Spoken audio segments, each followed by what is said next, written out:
Hi, Shane Simpson back with you here from Ottawa, Canada. This is the second installment in this series on how to kind of beef up your existing blues playing, kind of jazz it up a wee bit. In the first video, you may have skipped it simply because you knew your blues boxes, but we covered all the blues boxes in the key of E, the key of A, and the key of B.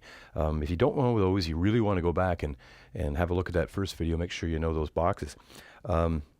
The first thing we do, one of the first things we can do, I should say, is add the major third to your blues scale. Now, whether you know this or not, the blues scale is a minor scale. And we're playing, typically, if you're playing against a major chord, like an E ninth, something like that, it's a very cool sound to have that major third, which would be right here.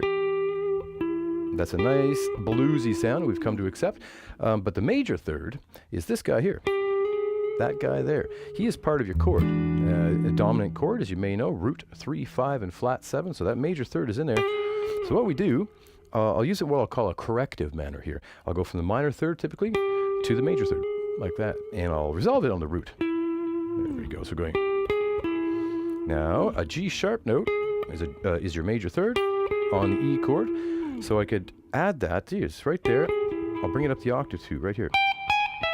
So I'm using my E blues scale here. Box 1, I should tell you. Box 1 is my footing, and I've got this so far. I'll go zipping down the scale.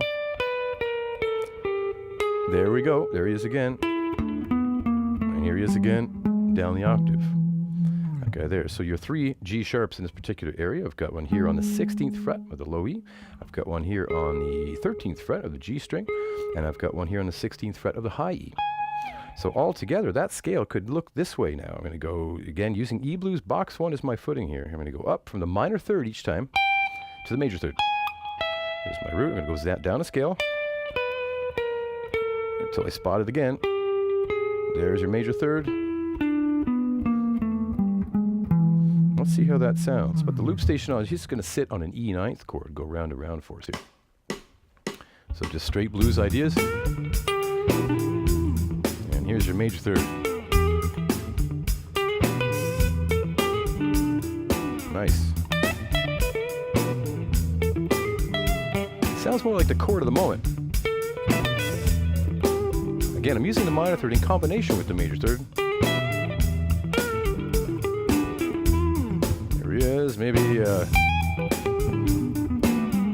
that was that little sort of scaly bit. Go. So again, it sounds more like the chord of the moment. And that's where we're heading with this. When you're trying to introduce jazz elements to your blues playing, you tend to play more on the chord, or it's actually called playing off the chord. That's confusing. But if you're in a blues in E, or 3 simple chords, of course, or E, we've got E7, A7, and B7. The old way of doing things maybe for us was to just play the E blues scale, not really care what chord you're on. And that can work. That can work until you get tired of it. And we'll be reflecting the chord of the moment, playing notes that have something very much to do with the chord that you're on. So you really have to be listening and know exactly what chord you're on. That was a G sharp. Now, we got all these blues boxes. Ooh, boy, okay, so I should be able to find those G sharps in all of your blues boxes. More about that soon. But right now, I'm going to say, okay, I'm going to go, the chord change now goes to the A7th chord in a blues. So I'm going to just take what we did here in E, I'm going to bring it down to box 1 in A. So it's going to look, here's your C sharp, that's your major third. Again, thinking box 1 here in A is my footing, like that, and there's that C sharp. That's the corrective thing again, where you've got your minor third going to your major third. And we found it here up the octave as well in E, so it'll be here in A. Exactly the same fingering, and on the low E as well. So that large scale fingering, I'm going to go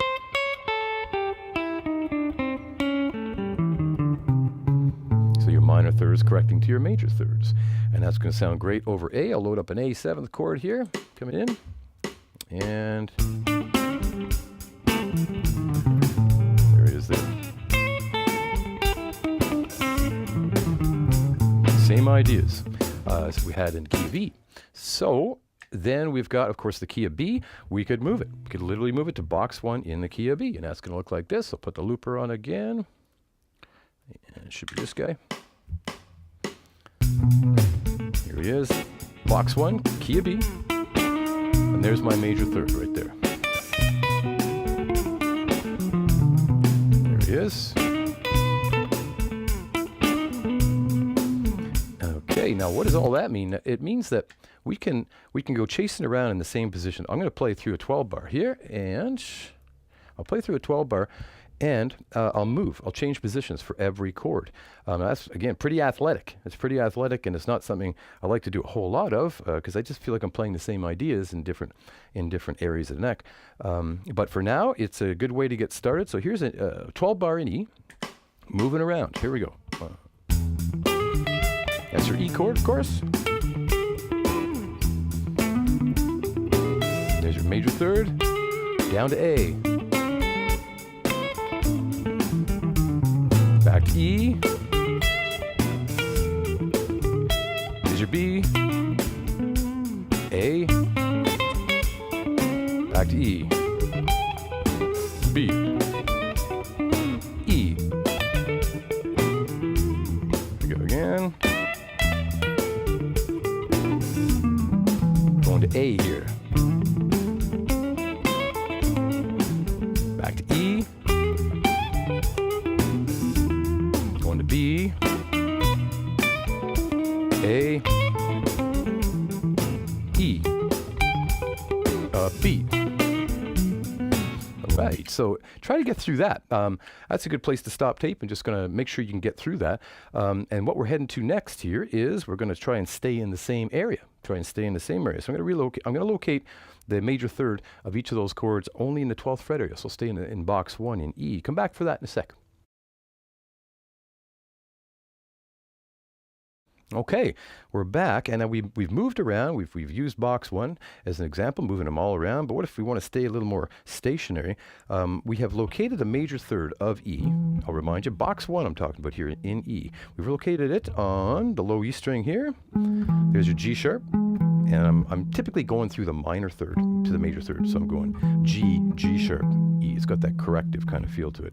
And then here is your major third here on the G string, which you already know, and there he is on the high E.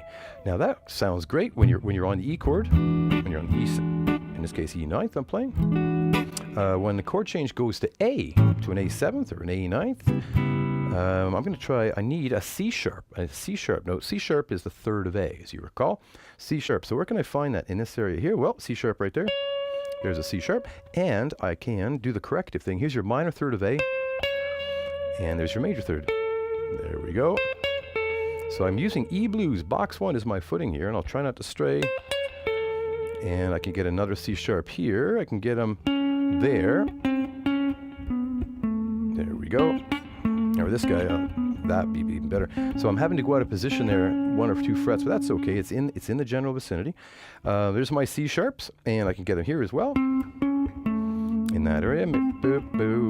So that's for the A7th chord, and now when the chord change goes to B7, I need a D sharp. D sharp is the major third. So where can I find D sharps in and around here? The 12th fret, box 1 in the key of E. I can get them here. That'd be a D, going to D sharp. There's our guy. Again, always going from the minor to major third. You don't have to, but I kind of like it. And there's another one here. And there's your D sharp on the 13th fret of the D string. And I resolved it to the root there. So if I go through that 12 bar again, I don't try to monkey around too much and just find those major thirds. That's challenge enough right now. So here we go. We're in E. Here's your minor to major third. Got 4 bars of that.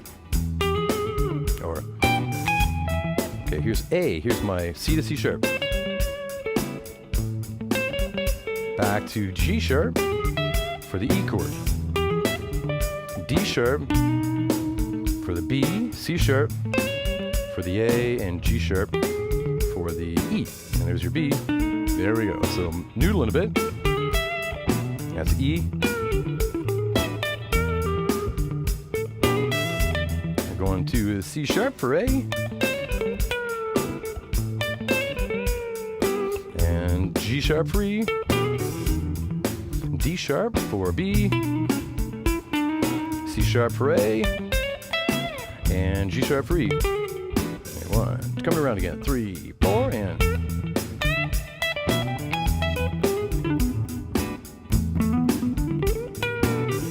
there he is, G sharp, and C sharp.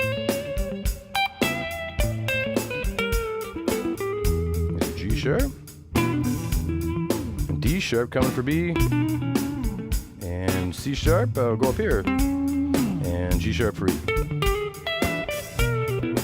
Here's your B. So there's a lot going on there. You won't have to think about it too long if you really get to know your names of notes and the function, where's that third. But as I think you can plainly hear, it kind of reports to the chord of the moment, and that's where this is going. As I say, we'll be playing more off the chord and less of the sort of global use of the E blues scale. Hope that makes sense to you thus far. And now we need to find, as we spoke earlier about, we need to find, I'll go E blues are 5 boxes, and we got to locate those major thirds. So slowly and methodically here, box 1 down the octave, this guy here that we all know and love. I'm going to find the major thirds in the same place they were here in box 1 up the octave. So if I go to the high E string, there he is there, G to G sharp. That's your minor to major third corrective. And I go whipping down the scale. Here he is again, open G. And G sharp is your first fret on that G. I go whipping down the scale some more. G, G sharp, there we go. And box 2, well, we get him right off the cuff here. There he is right there, G to G sharp. I'll remind you, box 2 looks this way. So there's your G sharp, and I can go right to the A, and I'll go back here. Just walking up the scale. Now here he is again. And here we go. There's our guy again. All your G sharps. In box 3, in the key of E, we've got walking up. And where am I going to get this guy? I'm going to go, there he is right there, G sharp. And G to G sharp. Yeah, so I've just taken all the boxes that you know here so far, and I'm adding the G sharp note. So just adding it, but it does change the look of your scale. It might threaten things a little bit that way. Here is box 4, key of E, with the additional note, and I'm going to go get him here. And there he is. There's a G sharp, and G natural, G sharp. Here's your A. There we go. Box 5 in the key of E, looking this way. Here's my minor third. Here's your major third, right there. There we go. There's your G natural. That's your flat third, and here he is here. There's your guy. And that brings us back to box 1. So that's a whole lot to think about. I like to see G, when I'm on an E chord, in a jazz situation or blues situation, when I'm on that E9th or E7th, whatever the chord may be, the G sharps are kind of blinking red. They're blinking red as good destination spots. Some people call them guide tones. I've heard that term before. So I do think of the E blues scale with the addition of that major third. I don't necessarily practice the fingerings. I just see them, boom, boom, boom. But if we add them to those fingers, it makes a lot of sense. Okay, so here, just a bit of playing using that stuff, and hopefully you can follow along here. So here is, I'm going to move sometimes, I'm going to stay in this position other times. So here's a blues in E, straight ahead. I'm going to start down here. That was the minor to major third.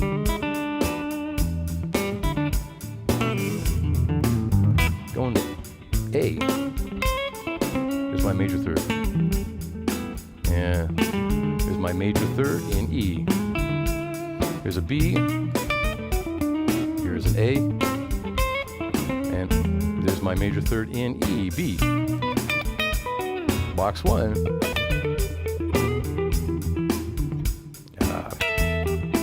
Here it is. A, right here. There he is there again. And B. A, E, and B, up we go. There's a G sharp right there on the E. Here's a C sharp on the A.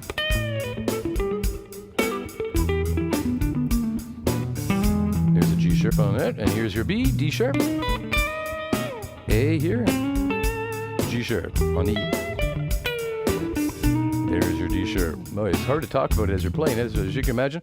So I hope that makes sense to you. Coming back, There's a lot more to come. We'll be playing more off the chord and adding, next thing up in this third installment of this is how to add your second and your sixth. And then things start really getting interesting. So I hope you'll come along for that ride as well. Enjoy what you know, and thanks for coming to see me. Bye-bye now.